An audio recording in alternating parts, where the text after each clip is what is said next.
Hi there, welcome to BSF Recovery Team. Say, who's this new guy on the channel?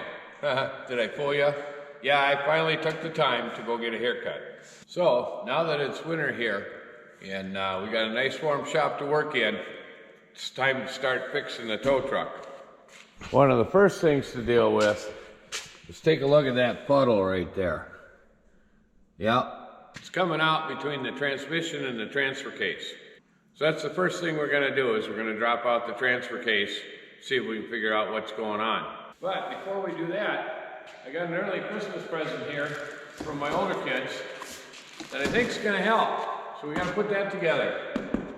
It's a creeper with some huge wheels, guaranteed to roll over a zip tie.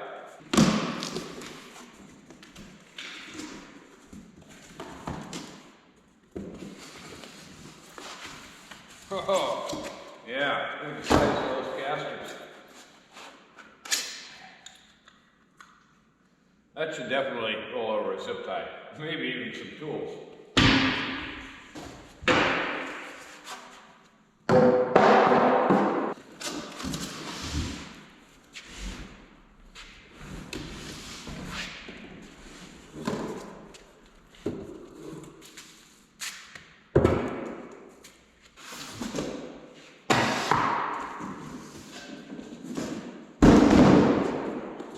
Well, the assembly looks pretty easy.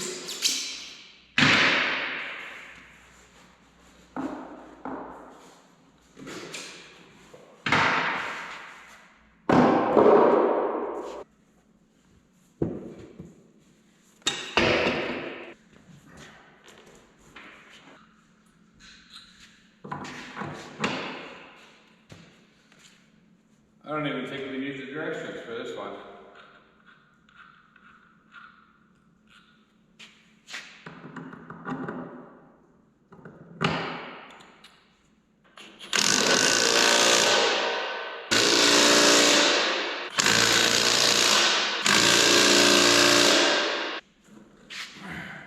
There we go.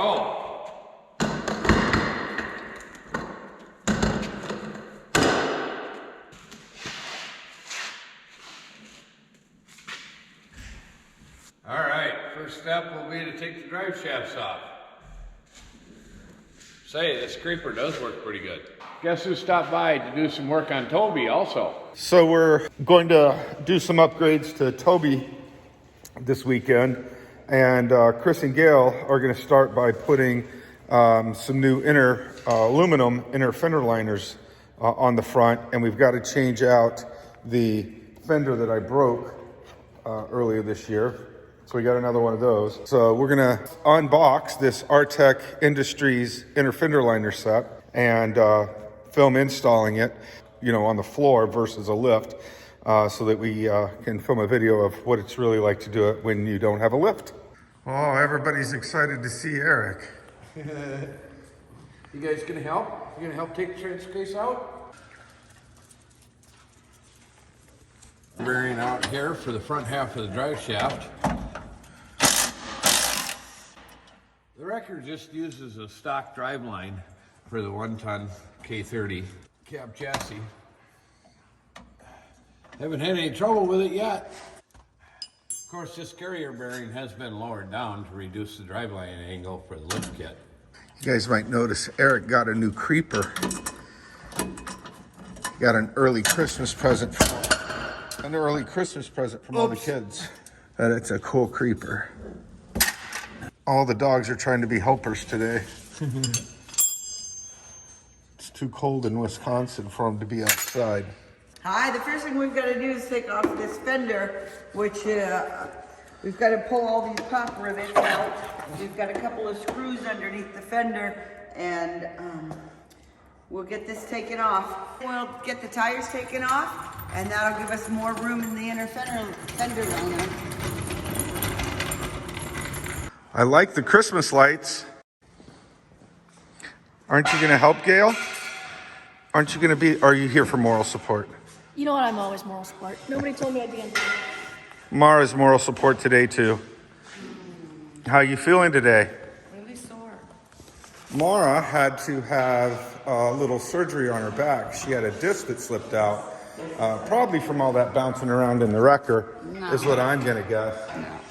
But she's on the mend. She's back in the shop with us. She had her surgery Friday? A week ago Friday? Yep. Yeah, a week ago Friday. So Day right after Thanksgiving. right after Thanksgiving. So it's good to see her back in the shop. I see Eric's gonna hang up something I think that's gonna speak to me. Oh yeah, I can do that. Eat, drink, and be merry.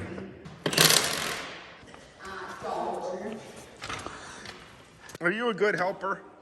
Urban's always a good helper. He loves to help Eric. I don't even remember if my speedometer really works. But cable's attached, we gotta get it off, take the transfer case out. Now, I got the 2 big bolts for the support, front drive shaft yet. Boy, that thing is wet. Lots of oil coming out of there. Mm-hmm. But it's not coming out of the transfer case, it's coming out of the transmission. Oh, they're tight. No room to get a socket between the frame rail. Have to do it with a wrench. There we go. Where's them bionic fingers? Guys remember the $6 million man? He could take them out like an impact. True. I seen it on the show once. What do you got there, Gail? I heard we're lacking covers on the valve stems. Oh. I don't see any in here though. Any caps in there? No, No, that's the just the Rhino. Rhino USA. Go to our website, check the link for the description. That's their tire repair kit. I think in the Boulder box has The caps. boulder? Okay.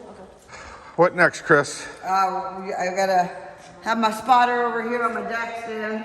All right, now that we've got lots of extra room in here, we're replacing this fender. So we're gonna take this whole fender and the inner fender liner off on the passenger side. On the driver's side, we'll just have to take the inner fender out. So we've got to remove all of these clips. There's a couple screws up in here that we'll need to take out, and we just have to rip it all out.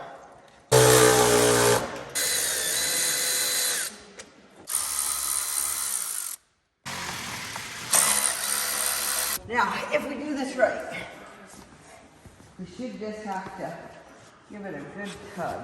Everything's loose here.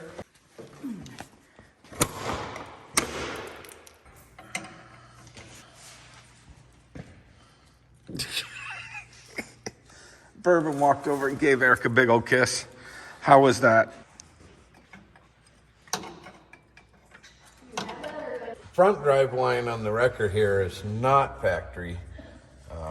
We have a custom 2-joint shaft with 1350 joints, and instead of the flange on the front of the transfer case, we have a yoke. So it makes it a little more difficult to take apart than the factory setup. And we're out. Cool. And it's muddy. Yeah, let's carve that mud out of there. With yeah. If Chris would stop driving this thing through the mud, following the wrecker. Oh, she's terrible. It's terrible. I fully blame those 2 over there for all the mud on this vehicle. I don't even drive for me. Oh, no. You're the leader. That's why. It looks like the wrecker can do it. So, hey, if the wrecker can do it. All right, let's go ahead and see what we got. These came, they're aluminum, so I did paint them. What did you paint them with? How'd you paint them? I used Rust-Oleum aluminum primer, so I primed them all, and then I came back with matte enamel and went over them. So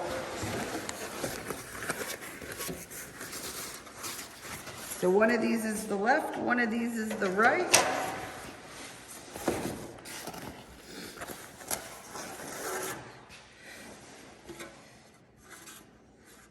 One will go here. Hoping that putting this on will stop when we're running those 37s, the rubbing of that inner fender liner. because it's just barely rubs them, but enough that when we're flexed out, it pulled on it. And then I did paint the button heads Of course she did, because and that's what she does. the mounting brackets. That'll work with this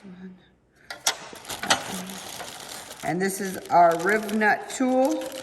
So this kit does require some drilling and then installation of some riv nuts. And then our washers and our riv nuts. But they give you, if you don't have a riv nut tool, they give you a tool. Don't know how that works exactly. We have a riv nut fastener here, but we'll try their little tool. And then here is the flag nut for the passenger side. Hey, cameraman Gene. Beautiful day in the valley. It is. Chris and Gail are installing inner fender liners, and Eric, we're over here about to drop the transfer case. Yeah. And what's Gene got going on? What's he want to do? Headlights. Okay. Actually, putting LEDs in my Grand Cherokee that I just bought. Oh, Well, when they get ready, you can move the Commander out and, And- pull the yep. Jeep in there. And that is the beauty of this amazing shop. so, all these things going on in the shop. What do you got going on here? Okay, this will be the third or fourth set of LED lights that I put on my vehicles.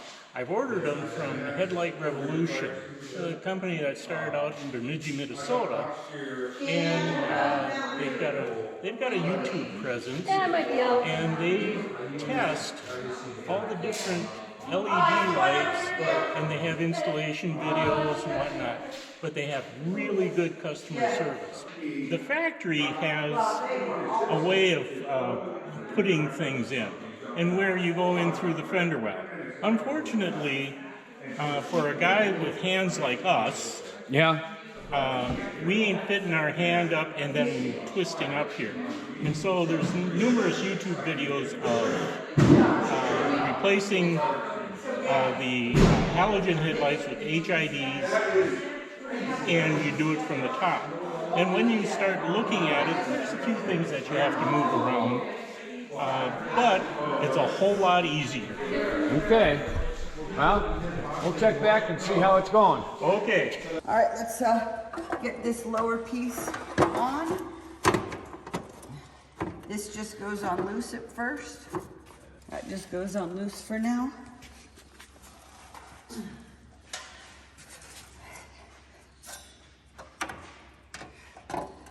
Sounds like somebody's here, Eric. I heard a car outside. Come on in. Oh, look what the cat dragged in. How are you? Good. Dog drags me around. What are we working on? Installing some inner fender liners on the other side. So we have to loosen up this body mount so that we can put this bracket in here.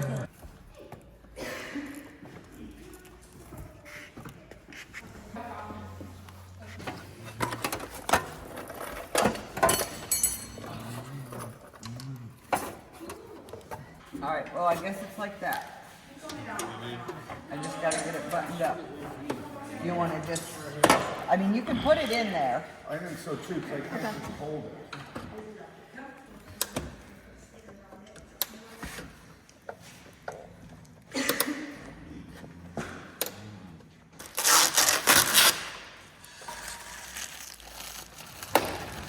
How about that? It works.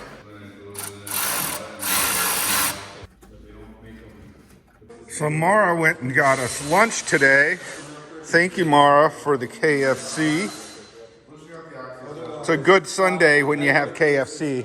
That's how it always was at my house when I was a kid. After church, go get KFC. Camera in my face? Is it on? If you remember from a previous video, Titan gave the team some dual door hinge steps. Well, now it's time for their super secret install. So, the T50 Torx bit And then in order to melt the Loctite on the inside, you want to make sure to hold this right on the bolt head. It will brown the paint on the bolt head, so you want to be careful to hold it right in the center of it, and 12 to 15 seconds, and it'll be enough to heat up the Loctite to break this free. If it doesn't come free immediately, don't fight it so you don't break one of these Torx bit heads off in it. No, thank you. Here we go. So she won't go right away. Oh, she comes. Doesn't require, melting everything off. So we'll count to 15. You can kind of angle it up and down. Sometimes I've noticed where I'll point it. Oop, don't want to slip. Sometimes I've noticed where I point it up and then switch and point her down into the, again, always into the center where the Torx bit goes. You'll also notice like some mist coming up off your paint. It's not damaging the paint anywhere else, it's just taking the moisture out of it. This should be good and hot. There should be no reason why it doesn't come out this time.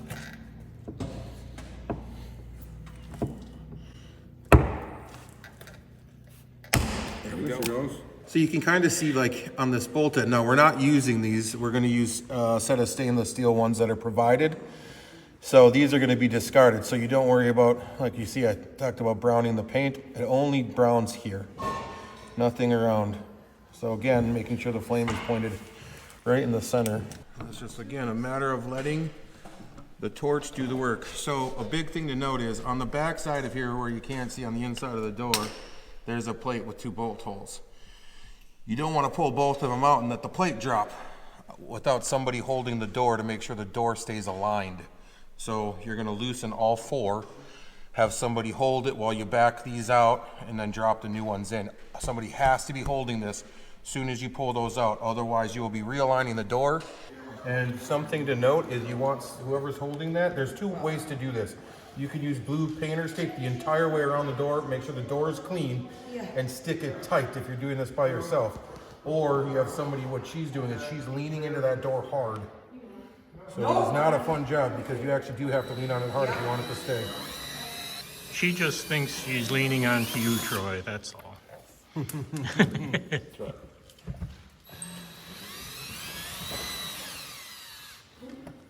So instead of, most manufacturers use double-sided foam tape right here to keep that off the paint. We designed, and this is custom machined aluminum, so it'll never break down, never rust. Kind of like a tapered washer spacer, if you will. And then, And you drop it on the floor. yep, and then drop it on the floor. And then we designed the step actually so you can hang the first 2 and hang the step on the top of these once you get them in here. Have you had that plate in the door drop? What's that? The plate in the, yeah, absolutely. Which is what I'm about to deal with. It did drop on this side. There's a pick. Thank you, sir. Stay up enough for me to get it started. There we go. Smell that for me real quick.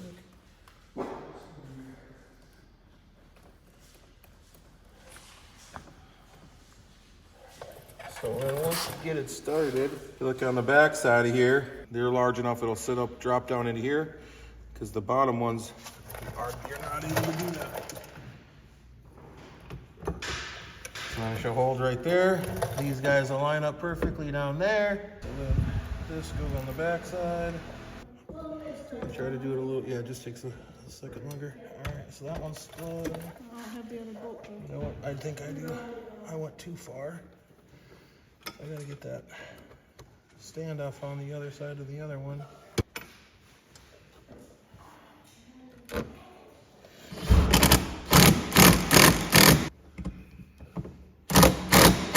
After the bottom 2 are tight, we are all done.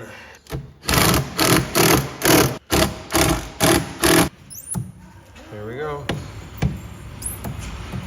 I mean, that first step's a doozy. Yeah, but she showed you, by God. Yeah. There we go.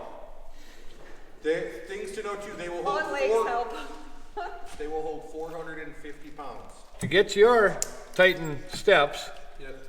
use Promo code BSF10. Get yourself 10% off. All right, now we gotta go do the other side.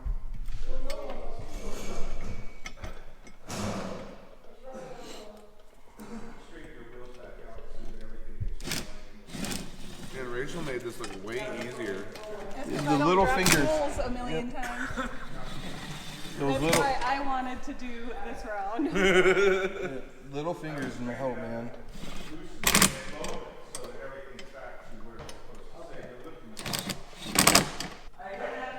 I'm just thinking of that one video, not as tight as mine. I don't know what you're talking about. You weren't out there for it. There you go. There we go. Look how much faster that was. If you don't drop tools, yeah. So, who did it better, Troy or Rachel? Let us know in the comments. Thanks. We already know. Oh yeah, that's a little brighter. Absolutely. Well, as all that was happening, I did get the transfer case out of the wrecker. There's a good job for Abby. Clean all that up. There's a lot of years of junk on here, Abs. Well, we had a busy day in the shop. Not that I got much done on the wrecker. We only got the transfer case out, but we had a lot of fun. Thanks for watching, BSF Recovery Team. Keep wheeling. Be safe out there. Maybe we'll see you in the woods. That's awfully dirty. You have a lot of cleaning to do. A lot of cleaning to do, yep. That looks good.